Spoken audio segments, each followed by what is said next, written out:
Do you wanna know? Well, I've been thinking about you.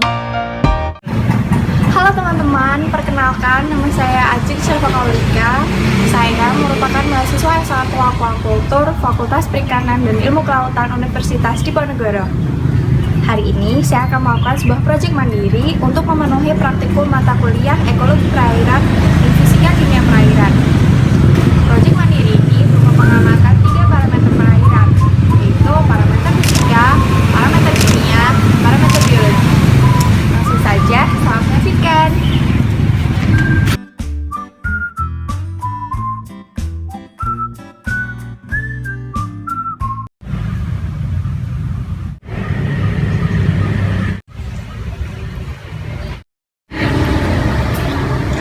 Parameter yang pertama yang akan kita ukur adalah parameter fisika yang berupa kuat arus perairan. Alat bahan yang dibutuhkan di sini yaitu pertama bola plastik yang kecil, lalu kedua ada raffia, dan yang ketiga sebagai penanda untuk menentukan pos 1, pos 2, dan pos 3. Atur pos masing-masing dengan jarak 1 meter, yang setiap posnya ditandai dengan sesuatu yang berwarna seperti ini. Di sini saya menggunakan daun yang berwarna kuning agar dapat terlihat perbedaannya antara batu dengan pos tersebut. Di situ. Kemudian ini adalah pos 1, pos 2, pos 3, dan yang terakhir adalah pos 4. Praktikum di sini dilakukan dengan cara siapkan bola plastiknya. Setelah kita atur posisi pos, kita letakkan bola plastik di titik awal. Setiap bola plastik melewati pos, kita catat pengukuran waktunya. Kita mulai 1, 2, 3.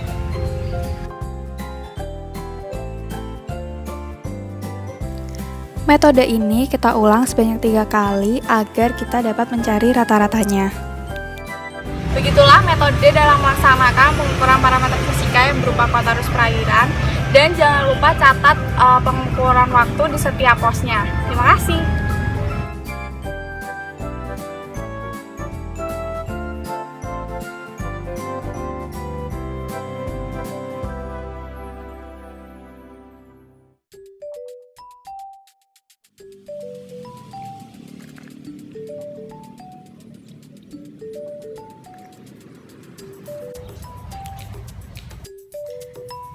Nah teman-teman, sekarang kita masuk ke parameter yang kedua, yaitu parameter kimia. Pada parameter kali ini, saya memilih untuk mengukur pH perairan. Di sini saya sudah mempunyai sampel air yang sama seperti perairan yang kita gunakan pada pengukuran parameter fisika. Karena di sini saya tidak menggunakan pH universal sebagai indikator pengukur pH, maka saya ganti dengan kunyit sebagai indikator pengukur pH.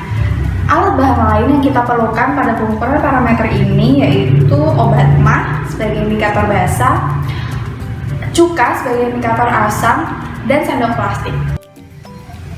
Metode kerja pada parameter ini yang pertama adalah pada sampel kontrol kita tidak akan menambahkan apapun. Untuk sampel yang basah kita akan menambahkan obat mah kurang lebih 1-2 sendok makan.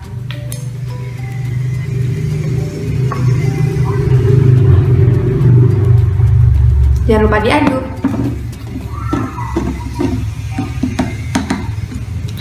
Dan untuk yang asam, kita akan menambahkan 1-2 sendok makan cuka.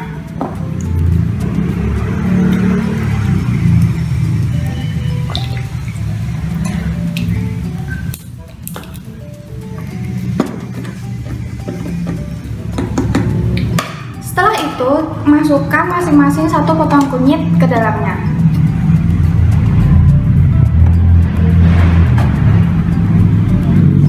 Nah, setelah itu kita tunggu sampai 30 menit. A few minutes later.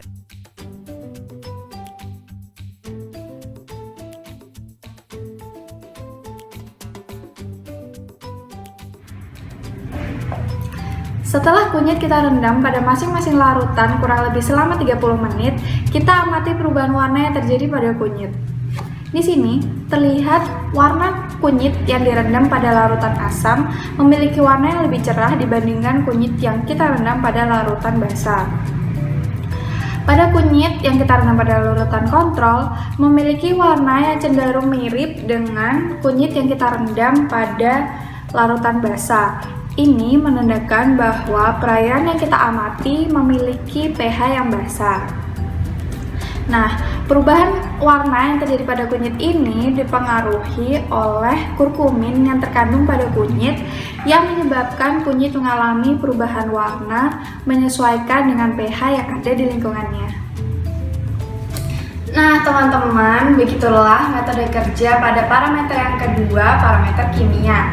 Selanjutnya, mari kita ke parameter yang ketiga, parameter biologi.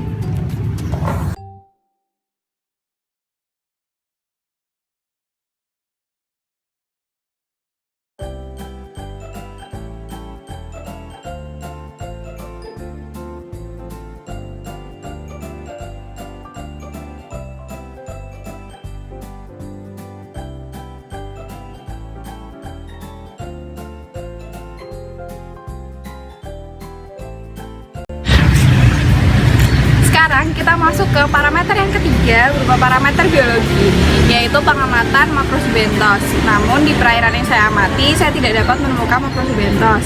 Maka saya ganti dengan mengidentifikasi vegetasi yang ada di sekitar perairan.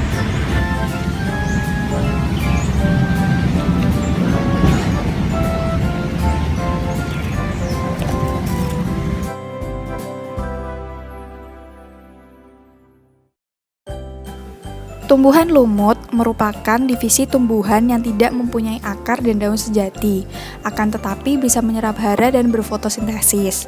Untuk struktur tumbuhan lumut dapat dilihat pada gambar sebelah kiri ya. Akar sederhana pada lumut ini disebut dengan rizoid. Fungsi rizoid adalah untuk menyerap air dan garam mineral, serta untuk melekat pada habitatnya. Lumut daun mengalami pergiliran keturunan, yaitu mengalami fase gametofit dan sporofit. Fase gametofit ini lebih dominan dibandingkan dengan fase sporofit. Fase gametofit merupakan tahapan pada tumbuhan lumut yang menghasilkan gamet, sedangkan fase sporofit merupakan tahapan pertumbuhan penghasil spora.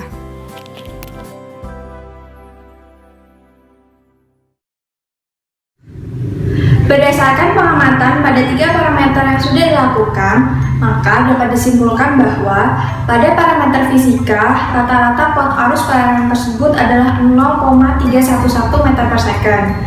Dan untuk parameter yang kedua, pH perairan tersebut adalah basah. Sedangkan untuk parameter biologi, karena saya tidak dapat menemukan makrosubentos pada perairan tersebut, maka saya ganti dengan mengidentifikasi vegetasi yang ada di sekitar perairan. Dan saya mengidentifikasi tumbuhan lumut.